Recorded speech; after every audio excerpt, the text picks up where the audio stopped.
ಆ ಸಂದರ್ಭದಲ್ಲಿ ಎಲ್ಲ ದೇವತೆಗಳು ಹೋಗಿ ದೇವದೇವನನ್ನ ಧ್ಯಾನ ಮಾಡ್ತಾರೆ. ಆ ಭಗವಂತನ ಹೇಳ್ತಾನೆ, ನೀವು ತ್ವಷ್ಟನ ಮಗನಾದಂತಹ ವಿಶ್ವರೂಪನನ್ನ ಪುರೋಹಿತನನ್ನಾಗಿಸಿ ಗುರುಸ್ಥಾನವನ್ನು ತುಂಬಿಸಿಕೊಳ್ಳಿ ಅಂತ ಹೇಳಿ.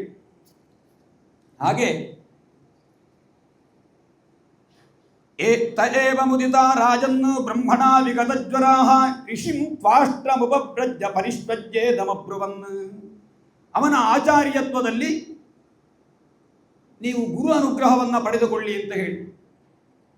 ಹಾಗೆ ವಿಶ್ವರೂಪ ಆಚಾರ್ಯರಲ್ಲಿ ಹೋಗಿ ಸಂಪ್ರಾರ್ಥಿಸಿಕೊಡುತ್ತಾರೆ. ಹೇ ವಿಶ್ವರೂಪಾಚಾರ್ಯರೇ, ನಾವು ಅಲ್ಲಿ ಕೇಳುವಾಗಲೂ ಅಹಂಕಾರದಲ್ಲೇ ಕೇಳಿಕೊಡ್ತಾನೆ ಕೂಡ, ನಾವು ದೇವತೆಗಳಾಗಿದ್ದೇವೆ, ಲೋಕವನ್ನು ಪಾಲಿಸುವವರಾಗಿದ್ದೇವೆ. ಲೋಕ ಪಾಲನೆಗೆ ಈಗ ಗುರುವಿಲ್ಲದ ಕಾರಣ ನೀವು ನಮ್ಮ ಆಜ್ಞೆಯನ್ನು ಪಾಲಿಸಬೇಕಾಗುತ್ತದೆ ಅಂತ ಇಂದ್ರ ಹೇಳುವುದವನಲ್ಲಿ. ನನ್ನ ಆಜ್ಞಾನುಸಾರಿಯಾಗಿ ನೀವು ಪೌರೋಹಿತ್ಯಕ್ಕೆ ಬರಬೇಕು ಅಂತ ಅಲ್ಲಿ ವಿನೀತತ್ವ ಇಲ್ಲವನಿಗೆ. ನನ್ನ ಆಜ್ಞಾನುಸಾರಿಯಾಗಿ ನೀವು ಪೌರೋಹಿತ್ಯಕ್ಕೆ ಬರಬೇಕು ಅಂತ. ಸರಿ, ವಿಶ್ವರೂಪ ಹೆದರಿಯೇ ಒಪ್ಪಿಕೊಳ್ತಾನೆ ಅಂತ ಹೇಳಿದ್ರೆ ಅವ ಒತ್ತಾಯಕ್ಕೆ ಬಿದ್ದದ್ದು. ವಿಗರ್ಹಿತಂ ಧರ್ಮಶೀಲೈಹಿ ಬ್ರಹ್ಮವರ್ಚ ಉಪವ್ಯಯಂ. ನಿಜವಾಗಿ ಪೌರೋಹಿತ್ಯ ಅಂತ ಹೇಳುವುದು ಸುಲಭದ್ದಲ್ಲ. ಸಂಧಿ ಶಾಂತಿಯನ್ನು ಮಾಡಿಸಿ ಅಲ್ಲಿ ದಾನ ತಗೊಂಡು ಬಂದರೆ ಮನೆಯಲ್ಲಿ ಒಂದಷ್ಟು ಜಪ ಮಾಡಬೇಕು. ಯಾಕೆ? ಅವನ ಸಂಧಿ ದೋಷ ಪರಿಹಾರ ಆಗಲಿ ಅಂತ ಆಶೀರ್ವಾದ ಮಾಡುವಾಗ ಇವು ಮಾಡಿದ ಅನುಷ್ಠಾನ ಅಲ್ಲಿ ಹ್ರಾಸ ಆಗ್ತದೆ. ದಾನದಲ್ಲಿ ಚಿನ್ನ ಅತ್ಯಂತ ಶ್ರೇಷ್ಠವಾದಂತಹ ದಾನ ಅಂತ ಹೇಳಿ ನಾವು ಗ್ರಹಿಸ್ತೇವೆ. ಚಿನ್ನ ಎಷ್ಟು ಗ್ರಾಮ್ ಹೆಚ್ಚು ಹೋಗ್ತಾ ಇದೆಯೋ ಅಷ್ಟು ಗ್ರಾಮ್ ಅಷ್ಟು ತೂಕದಷ್ಟು ಇವನ ಪಾಪ ತುಂಬಿಕೊಡ್ತಾ, ಅವನ ಪಾಪ ಎಲ್ಲ ಇವನಿಗೆ ಬರ್ತಾ ಇರ್ತದೆ. ಅತ್ಯಂತ ದುರ್ವರ್ಣವಂತ ವೇದದಲ್ಲಿ ಉಂಟು. ಅಂದರೆ ಹಿರಣ್ಯ ಎನ್ನುವಂತಹದ್ದನ್ನು ಸ್ವೀಕಾರ ಮಾಡುವಂತಹದ್ದು ಕೂಡ ಅವನಿಗೆ ಅತ್ಯಂತ ಪಾಪ ಅಂತ ಕೂಡ ಹೇಳ್ತಾರೆ. ಆದ್ದರಿಂದ ಹಿರಣ್ಯದಾನ ಶ್ರೇಷ್ಠ ಅಂತ ಗ್ರಹಿಸಬೇಡಿ. ವಿಶೇಷವಾಗಿ ನಮಗೆ ಹೇಳಿಕೊಳ್ಳಿ, ಎಲ್ಲರಿಗೂ ಅಂತೂ ದಾನ ಅಥವಾ ಯಾವುದೇ ಯಾಗಯಜ್ಞಾದಿಗಳನ್ನು ಮಾಡುವಾಗ ಒಟ್ಟು ನಾವು ಅನುಷ್ಠಾನಯುತರಾಗಿರಬೇಕು ಅಂತ ಸಾರ. ಹಾಗೆ ಬ್ರಹ್ಮವರ್ಚಸ ಉಪವ್ಯಯಂ. ನಾನು ಪೌರೋಹಿತ್ಯ ಅಂತ ಹೇಳುವುದು ನಾನು ಮಾಡುವುದೇ ಕಡಿಮೆ ಮಾಡಿದ್ದೇನೆ. ಈಗ ಆಯಿತು, ಪೌರೋಹಿತ್ಯ ಬೇಡ ನನಗೆ, ಆದರೂ ಕೂಡ ನಾನು ಒಪ್ಪಿಕೊಳ್ತೇನೆ. ಯಾಕೆ ಅಂತ ಹೇಳಿದ್ರೆ, ನೀವು ಲೋಕಕ್ಕೆ ಇಂದ್ರ, ಲೋಕಪಾಲರಾದಂತಹ ಇಂದ್ರ ಮತ್ತೆ ನೀವು ದೇವತೆಗಳು ಕೇಳಿಕೊಳ್ಳುವಾಗ ನಾನು ಅದನ್ನು ಕೇಳದೇ ಇದ್ದರೆ ಹೇಗಾದೀತು? ನಾನು ನಿಮ್ಮ ಸೇವಕನಾಗಿದ್ದೇನೆ. ಆದ್ದರಿಂದ ಕಥನ್ನು ಮದ್ವಿಧೋ ನಾಥ ಲೋಕೇಶೈರಭಿಯಾಚಿತಂ. ಲೋಕೇಶರಾದಂತಹ ನಿಮ್ಮಿಂದ ಕೇಳಲ್ಪಟ್ಟ ಮೇಲೆ ಪ್ರತ್ಯಾಖ್ಯಾಸ್ತ್ರಿ ತಚ್ಛಿಷ್ಯ ಸಯೇವ ಸ್ವಾರ್ಥ ಉಚ್ಯತೆ.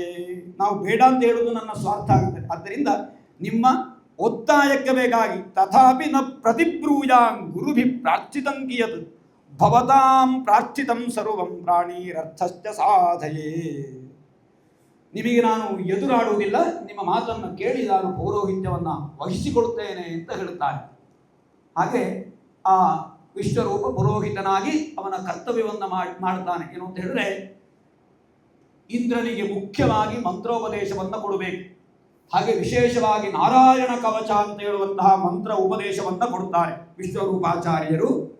ನಾರಾಯಣ ಕವಚ ಬಹಳ ರಕ್ಷಾ ಕವಚ. ಅದು ನಮ್ಮ ಬೇರೆ ಬೇರೆ ಅಂಗಗಳನ್ನು ಹರಿ ರಕ್ಷಿಸಬೇಕು ಅಂತ ಹೇಳಿ ಹರ್ವಿದಧ್ಯಾನ್ಮಮ ಸರ್ವ ರಕ್ಷಾಂಜಸ್ತಾಂಗ್ರಿ ಪದ್ಮ ಪದಕೇಂದ್ರ ಪೃಷ್ಠೆ ಧರಾರಿ ಚರ್ಮಾಸಿ ಗದೇಶು ಚಾಪ ಪಾಶಾಂಧದಾನೋ ಅಷ್ಟಗುಣೇಷ್ಟಬಾಹು. ಬೇರೆ ಬೇರೆ ಆಯುಧಗಳನ್ನು ಧರಿಸಿದಂತಹ ಹರಿ ನನ್ನನ್ನು ರಕ್ಷಿಸಲಿ ಅಂತ ಹೇಳಿ ಜಲದಲ್ಲಿ ಜಲೇಶಮಾಂ ರಕ್ಷತು ಮತ್ಸ್ಯಮೂರ್ತಿ, ಜಲದಲ್ಲಿ ಮತ್ಸ್ಯಮೂರ್ತಿಯಾದ ನೀನು ನನ್ನನ್ನು ರಕ್ಷಣೆ ಮಾಡು.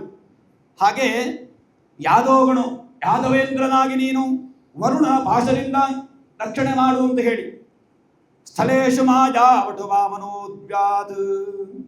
ಆಮೇಲೆ ವಾಮನನಾಗಿ ನೀನು ಆಕಾಶದಲ್ಲಿ ನನ್ನ ರಕ್ಷಿಸು. ಈ ರೀತಿ ಎಲ್ಲ ಒಂದು ಹೋದಲ್ಲಿ ಬಂದಲ್ಲಿ ಅಲ್ಲಿ ಇಲ್ಲಿ ಎಲ್ಲ ಕಡೆಯಲ್ಲಿಯೂ ಕೂಡ ನೀನು ಬೇರೆ ಬೇರೆ ನಿನ್ನ ಅವತಾರ ರೂಪದಿಂದ ನೀನು ನನ್ನನ್ನು ರಕ್ಷಿಸು. ಅಗ್ರತಃ ಪೃಷ್ಠದಶ್ಚೈವ ಪಾರ್ಶ್ವದಶ್ಚ ಮಹಾಬಲವು ಆಕರ್ಣ ಪೂರ್ಣ ಧನ್ವಾರು ರಕ್ಷೇತಾಂ ರಾಮ ಲಕ್ಷ್ಮಣವು ಅಂತ ನಾವು ರಾಮನಲ್ಲಿ ಪ್ರಾರ್ಥನೆ ಮಾಡ್ತೇವೆ.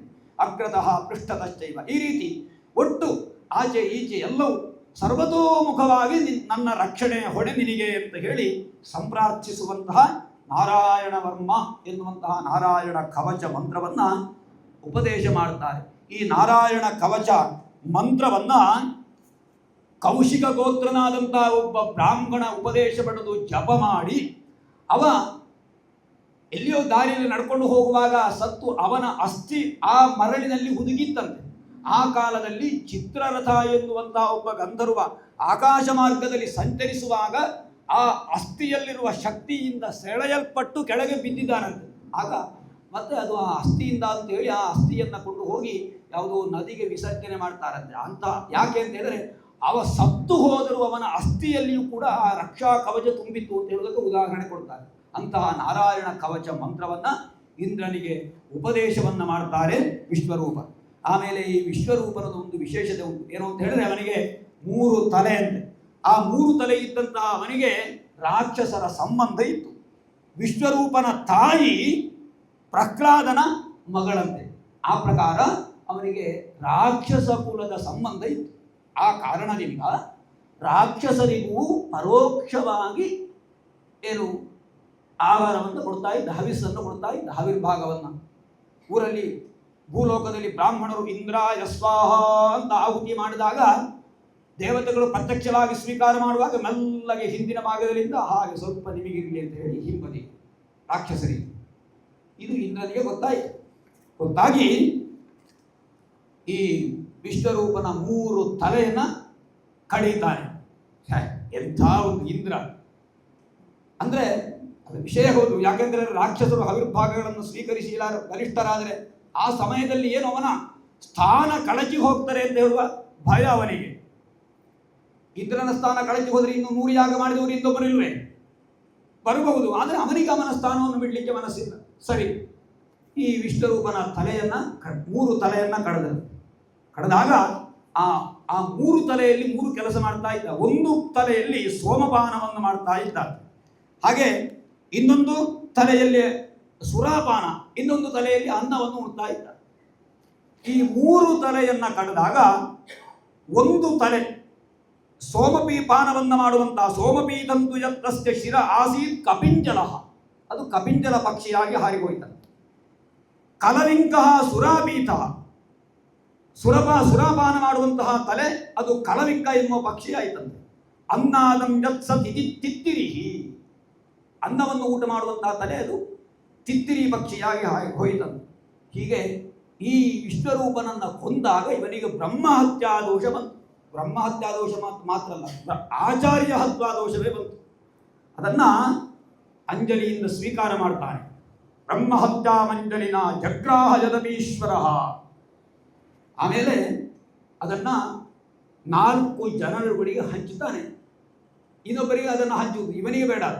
ಯಾರಿಗೆ ಅಂತ ಹೇಳಿದ್ರೆ, ಒಂದು ಭೂಮಿಗೆ, ಇನ್ನೊಂದು ಮರಗಳಿಗೆ, ಇನ್ನೊಂದು ಸ್ತ್ರೀಯರಿಗೆ, ಇನ್ನೊಂದು ಜಲಕ್ಕೆ, ನೀರಿಗೆ, ಈ 4 ವಿಭಾಗ ಮಾಡಿ 4 ಜನರಿಗೆ ಅದನ್ನು ಹಂಚುತ್ತಾನೆ. ಭೂಮಿಗೆ ಭೂಮಿ ಸ್ತುರೀಜನ್ ಜಗ್ರಾಹ ಖಾತ ಪೂರವರೇಣವೈ. ಸ್ವೀಕಾರ ಮಾಡುವಾಗ ಒಬ್ಬೊಬ್ಬರು ಒಂದೊಂದು ವರವನ್ನು ಕೇಳಿದ್ರೆ ನಾವು ಸ್ವೀಕಾರ ಮಾಡುವುದೌದು, ಸ್ವೀಕಾರ ಮಾಡಿದ್ದಕ್ಕೆ ಏನಾದರೂ ಒಂದು ವರ ಕೊಡಬೇಕು ಅಂತ. ಹಾಗೆ ಭೂಮಿ ಬ್ರಹ್ಮಹತ್ಯಾ ದೋಷವನ್ನು ಇಂದ್ರನಿಂದ ಸ್ವೀಕಾರ ಮಾಡಿ ಅದನ್ನು ಯಾವಾಗಲೂ ಕೂಡ ಆ ದೋಷ ಯಾವುದು ಅಂತ ಹೇಳಿದ್ರೆ ಭೂಮಿಯನ್ನು ಅಗೆಯುತ್ತಾ ಇರುವಂತಹದ್ದು. ಅದಕ್ಕೆ ವರ ಏನು ಅಂತ ಹೇಳಿದ್ರೆ ಅಗೆಯುತ್ತಾ ಇದ್ದ ಹಾಗೆ ಪುನಃ ಅದು ಕಾಲಾಂತರದಲ್ಲಿ ತುಂಬಿಕೊಳ್ಳಲಿ ಅಂತ ಹೇಳಿ. ಒಂದು ಹೊಂಡವನ್ನು ಮಾಡಿದರೆ ಈಗ ಮಾತ್ರ ಒಂದು ಹೊಂಡ ತುಂಬಬೇಕಾದ್ರೆ ಈ ಯುಗದಲ್ಲಿ ಸಾಧ್ಯ ಇಲ್ಲ, ಅಷ್ಟು ಹೊಂಡ ಮಾಡ್ತಾರೆ. ನಮ್ಮ ಕಡೆಯಲ್ಲಿ ದೊಡ್ಡಕ್ಕೆ ಹೇಳಬೇಕೋ ಇಲ್ವೋ ಗೊತ್ತಾಗುವುದಿಲ್ಲ. ನಮ್ಮ ಮನೆ ಹತ್ರ ದೊಡ್ಡ ಪರ್ವತವೇ ಈಗ ನಾಶ ಆಗಿದೆ. ಯಾಕೆ? ಮಣ್ಣು ಹೋಗ್ತಾ ಇದೆ ಇಲ್ಲಿಯೂ. ಈ ಮಣ್ಣು ಹೋಗಿ ಹೋಗಿ ಹೋಗಿ ಅಡಿ ಕೊರೆಯುತ್ತಾ ಹೆದರಿಕಾಗ್ತದೆ. ನಮ್ಮ ಮನೆ ಅಡಿಗೆವರೆಗೆ ಬರ್ತಾರ ಅಂತ ಹೇಳಿ ಹೆದರಿಕಾಗಲಿಕ್ಕೆ ಪ್ರಾರಂಭ ಆಗಿದೆ. ಹೇಳಲಿಕ್ಕಾಗುವುದಿಲ್ಲ. ಹಾಗೆ ಈಗ ಅದು ಆಚೆ ಈಚೆ ದೊಡ್ಡ ಗುಡ್ಡಗಾಡು ಪ್ರದೇಶಗಳನ್ನೆಲ್ಲ ಅಗದು ಎಲ್ಲಿ ಜರಿದು ಬೀಳ್ತಾರೆ, ಎಲ್ಲಿ ಅನಾಹುತ ಆಗ್ತಾರೆ ಅಂತ ಹೇಳಲಿಕ್ಕಾಗುವುದಿಲ್ಲ. ಈಗ ಯಂತ್ರೋಪಕರಣಗಳು, ಯಂತ್ರ ರಾಕ್ಷಸಗಳು ಬಂದಿದೆ. ಈಗ ಯಂತ್ರ ರಾಕ್ಷಸಗಳು ಬಂದು ಕ್ಷಣ ಮಾತ್ರದಲ್ಲಿ ಅಗೆಯುವಂತಹದ್ದು. ಇದು ಶಾಪ. ಹಾಗೆ ಕಾತ ಪೂರ್ಣ, ಆಮೇಲೆ ಅದರಿಂದ ಕಾಲಾಂತರದಲ್ಲಿ ತುಂಬಿಕೊಳ್ಳುವಂತಹ ವರವನ್ನ ಕೇಳಿಕೊಂಡಂತೆ. ಇನ್ನು ಮರವನ್ನು ಕಡಿತಾ ಇರ್ತಾರೆ, ಅದು ಅವರಿಗೆ ಬ್ರಹ್ಮಹತ್ಯಾ ದೋಷ. ಕಡಿದಂತಹ ಮರ ಪುನಃ ಚಿಗುರುವಂತಹದ್ದು ಅಲ್ಲಿ ವರ. ಇನ್ನು ಸ್ತ್ರೀಯರಿಗೆ ಮಾಸಕ್ಕೊಮ್ಮೆ ರಜಸ್ವಲೆಯಾಗುವಂತಹದ್ದನ್ನು ಅದು ಬ್ರಹ್ಮಹತ್ಯಾ ದೋಷ, ಇಂದ್ರನ ಬ್ರಹ್ಮಹತ್ಯಾ ದೋಷದಿಂದ ಅದು ಸ್ತ್ರೀಯರಿಗೆ ಅದನ್ನು ಆ ರೂಪದಲ್ಲಿ ಕೊಟ್ಟ ಅಂತ ಹೇಳುತ್ತಾರೆ. ಆದರೆ ಸ್ತ್ರೀಯರು ವರ ಕೇಳಿದ್ರಂತೆ. ಇದರಿಂದ ಸದಾಕಾಲ ಪುರುಷರ ಸಂಘದ ಭಾಗ್ಯವು ತನ್ಮೂಲಕ ಸಂತಾನ ಭಾಗ್ಯವು ನಮಗೆ ಪ್ರಾಪ್ತಿಸಿಕೊಡಬೇಕು ಅಂತ ಕೇಳಿಕೊಂಡರು. ಆಮೇಲೆ ನೀರು ಕಾಲಾಂತರದಲ್ಲಿ ಗುಳ್ಳೆಗಳ ಮುಖೇನವಾಗಿ ಅದು ಹಾಳಾಗುವಂತಹದ್ದು. ಆದರೆ ಅದಕ್ಕೆ ವರ ಅದು ಹರಿಯುತ್ತಾ ಹೋದಾಗೆ ಅದು ಶುದ್ಧಿಯಾಗಲಿ ಅಂತ ವರ. ಈ ರೀತಿಯಲ್ಲಿ 4 ರೀತಿಯಲ್ಲಿ ವಿಭಾಗವನ್ನು ಮಾಡಿ ಈ ಲೋಕಕ್ಕದನ್ನು ಕೊಟ್ಟು ಒಂದೊಂದು ವರವನ್ನು ಕೊಟ್ಟಂತೆ. ಬ್ರಹ್ಮಹತ್ಯಾ ದೋಷದಿಂದ ಇವ ಮುಕ್ತರಾಗ್ತಾನೆ. ಹಾಗೆ ಆ ಹೊತ್ತಿನಲ್ಲಿ ಈ ವಿಶ್ವರೂಪನ ಮಗನಾದಂತಹ ತ್ವಷ್ಟ ವಿಶ್ವರೂಪನ ಕೊಂದಂತಹ ಕಾರಣದಿಂದ ತ್ವಷ್ಟ ಒಂದು ಯಜ್ಞವನ್ನು ಮಾಡ್ತಾನೆ. ಅಂದರೆ ಇಂದ್ರನನ್ನು ಕೊಲ್ಲುವಂತಹ ಮಗ ಹುಟ್ಟಬೇಕು ಅಂತ ಹೇಳಿ ಯಜ್ಞಾಚರಣೆಯನ್ನು ಮಾಡ್ತಾನೆ. ಆ ಯಜ್ಞಾಚರಣೆ ಮಾಡುವಾಗ ಅವನ ಸ್ವರಭಾರವನ್ನು ತಪ್ಪಿಸ್ತಾರೆ ದೇವತೆಗಳು. ಹೇಗೆ ಅಂತ ಹೇಳಿದ್ರೆ, ಇಂದ್ರನ ಶತ್ರುವಾಗಿ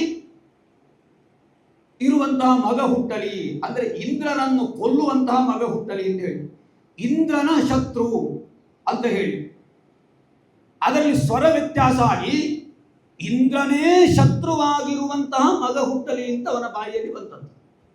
ಇಂದ್ರ ಶತ್ರು, ಇಂದ್ರನೇ ಶತ್ರುವಾಗಿ, ಇಂದ್ರ ಶತ್ರು ಅಲ್ಲ, ಇಂದ್ರನ ಶತ್ರು ಎನ್ನುವುದು ವಿಶೇಷವಾದರೆ ಅಲ್ಲಿ ಇಂದ್ರನನ್ನು ಕೊಲ್ಲುವ ಶತ್ರು ಅಂತ ಆಯ್ತು.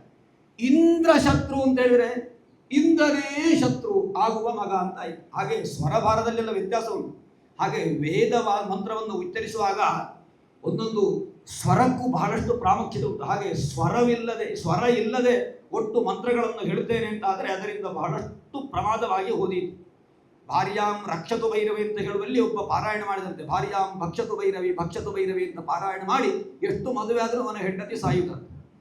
ಎಷ್ಟು ಮದುವೆ ಆದರೂ ಹೆಂಡತಿ ಯಾಕೆ ಸಾಯ್ತಾಳೆ ಅಂತ ಹೇಳಿ, ನಾನು ಇಷ್ಟು ಸಲ ಸಪ್ತಶತಿ ಪಾರಾಯಣ ಮಾಡ್ತಾ ಇದ್ದೇನೆ, ನಾನು ಇಷ್ಟು ಪಾರಾಯಣ ಮಾಡಿದ್ರು ಯಾಕೆ ನನ್ನ ಹೆಂಡತಿ ಸಾಯ್ತಾ ಇದ್ದಾಳೆ ಅಂತ ಹೇಳಿದ್ರೆ, ನೋಡು ನೀನೊಮ್ಮೆ ನನ್ನ ಎದುರಿಂದ ಹೇಳು ಅಂತ ಹೇಳುವಾಗ ಭಾರ್ಯಾಂ ಭಕ್ಷತು ಭೈರವಿ ಅಂತ ಹೇಳ್ತಾನೆ. ರಕ್ಷತು ಹೋಗಿ ಭಕ್ಷತು ಆಯಿತು, ಸಾಕ. ಹಾಗೆ ಅವನ ಭಾರ್ಯೆಯನ್ನು ಆಗಾಗ ಭಕ್ಷಿಸ್ತಾ ಇದ್ದಳು. ಹಾಗೆ ಒಂದು ಅಕ್ಷರ ವ್ಯತ್ಯಾಸ ಆದರೂ, ಒಂದು ಸ್ವರ ವ್ಯತ್ಯಾಸ ಆದರೂ ಅದು ಮುಖ್ಯ. ವೇದದಲ್ಲಿ ಸ್ವರ ಕೂಡ ವ್ಯತ್ಯಾಸ ಆಗಬಾರದು. ಹಾಗೆ ಸ್ವರ ವ್ಯತ್ಯಾಸ ಆಗಿ ಇಂದ್ರನೇ ಶತ್ರುವಾಗಿ ಉಳ್ಳ, ಅಂದರೆ ಇಂದ್ರನಿಂದ ಮರಣವಾಗುವಂತಹ ಮಗ ಹುಡ್ತಾನೆ. ಅಂಥವ ಅವನ ಹೋಮಾಗ್ನಿಯಿಂದ ಮೇಲೆ ಬರ್ತಾನೆ. ತಪ್ತ ತಾಮ್ರ ಶಿಖಾಶ್ಮಶ್ರು ಮಧ್ಯಾಹ್ನಾರ್ಕೋಗ್ರಲೋಚನಂ ದೇದೀಪ್ಯಮಾನೇ ತ್ರಿಶೂಲೇ ಶೂಲ ಆರೋಪ್ಯ ರೋದಸಿ ನೃತ್ಯಂತಂ ಉನ್ನತಂ ತಂಚ ಚಾಲಯಂತಂ ವದಾಮಹೀಂ. ಉಗ್ರಮೂರ್ತಿಯಾಗಿ 3 ಅಲಗಗೊಳ್ಳುವಂತಹ ತ್ರಿಶೂಲವನ್ನು ಧರಿಸಿ ತನ್ನ ಅಗಲವಾದ ಪಾದದಿಂದ ಭೂಮಿಯನ್ನು ತುಳಿಯುತ್ತಾ ಬಂದಂತಹ ಆ ಅಸುರ ಮಹಾಪರಾಕ್ರಮಿಯಾಗಿದ್ದಂತೆ. ಹಾಗೆ ಆ ಪರಾಕ್ರಮಿ ಎಲ್ಲ ದೇವತೆಗಳನ್ನು ಸೋಲಿಸ್ತಾನೆ. ಆಮೇಲೆ ಇನ್ನು ಈ ಅಸುರನನ್ನು ಹೇಗೆ ನಾವು ಸಂಹರಿಸಬೇಕು ಅಂತ ಹೇಳಿ ಆಲೋಚನೆ ಮಾಡ್ತಾ ಇದ್ದ ಹಾಗೆ ಶ್ರೀ ಭಗವಂತನನ್ನು ಧ್ಯಾನಿಸ್ತಾರೆ. ಭಗವಂತ ಹೇಳ್ತಾನೆ, ನೀವು ಆ ಅಸುರನನ್ನು ಕೊಲ್ಲಬೇಕಾದರೆ ದಧೀಚಿ ಮಹರ್ಷಿಗಳ ಅಸ್ಥಿಯಿಂದ ಮಾಡಿದಂತಹ ಆಯುಧದಿಂದ ಅವನನ್ನು ಕೊಲ್ಲಬೇಕಷ್ಟೇ ಅಂತ ಹೇಳ್ತಾನೆ ಭಗವಂತ. ಆ ರೀತಿ ದಧೀಚಿ ಅಂದರೆ ಸುಮಾರು ವಿವರಣೆ ಉಂಟು, ಸಮಯ ಆಯಿತು. ಹಾಗೆ ದಧೀಚಿ ಮಹರ್ಷಿಗಳಲ್ಲಿ ಹೋಗಿ ಪ್ರಾರ್ಥಿಸಿಕೊಳ್ತಾನೆ. ಕೆಲಸ ಆಗಬೇಕಾದ ಅಂದರೆ ಎಲ್ಲಿಗೂ ಬೇಕಾದ್ರೂ ಹೋಗ್ತಾನೆ ಅಂತ ಹೋಗಿ ದಧೀಚಿ ಮಹರ್ಷಿಗಳಂದ್ರೆ ನಾವು ಕೇಳಬಾರದು. ನಿಜವಾಗಿ ನೀವೆಲ್ಲ ಪುಣ್ಯಾತ್ಮರು, ಕೇಳಿದ್ದನ್ನೆಲ್ಲ ಕೊಡುವವರು, ಇಲ್ಲ ಅಂತ ಹೇಳಬಾರದು. ಇಲ್ಲ ಹಾಗೆ ಕೇಳ್ತಾರೆ, ಇಲ್ಲ ಅಂತ ಹೇಳುವಾಗ ಕಿನ್ನುತ ದುಷ್ಟಜಂ ಬ್ರಹ್ಮಂ ಪುಂಸಾಂ ಭೂತಾನುಕಂಪಿನಾಂ ಭವದ್ವಿಧಾನಾಂ ಮಹತಾಂ ಪುಣ್ಯಶ್ಲೋಕೇಡ್ಯಗರ್ಪಣಾಂ. ಎಲ್ಲರೂ ಹೊಗಳುವಂತಹ ಕೆಲಸ ನೀವು ಮಾಡುವವರು, ಪುಣ್ಯವಂತರು. ಒಂದು ಕೇಳಿಕೊಡುತ್ತೇನೆ, ಒಂದು ಇಲ್ಲ ಅಂತ ಹೇಳಬೇಡಿ ಅಂತ ಕೇಳಿಕೊಡುತ್ತಾರೆ. ನೀವು ಏನು ಕೇಳುವುದು ಅಂತ ಇವರಿಗೆ ಗೊತ್ತಿಲ್ಲ ಇರ್ತಾರೆ. ಮಹಾ ತಪಸ್ವಿಗಳು, ನೀನು ಅಷ್ಟೆಲ್ಲ ಕೇಳಬೇಕು ಅಂತಿಲ್ಲ, ಏನು ನನ್ನ ಶರೀರಲ್ಲೋ ಬೇಕಾದ್ದು ನಿಮಗೆ? ಛೇ, ಈ ಕ್ಷಣ ನಾನು ಕೊಡ್ತೇನೆ. ಯಾಕೆ? ಈ ಶರ ಯೋ ಅಧ್ರುವೇಣಾತ್ಮನಾನಾಥ ನ ಧರ್ಮಂ ನ ಯಶಃಪುಮಾನ್ ಈಗೇತ ಭೂತ ಜಯ ಸಜೋಚ್ಚ ಸ್ಥಾವರೈರಪಿ. ಇವತ್ತಲ್ಲದ ನಾಳೆಗೆ ಬಿಟ್ಟು ಹೋಗುವಂತಹ ಶರೀರ.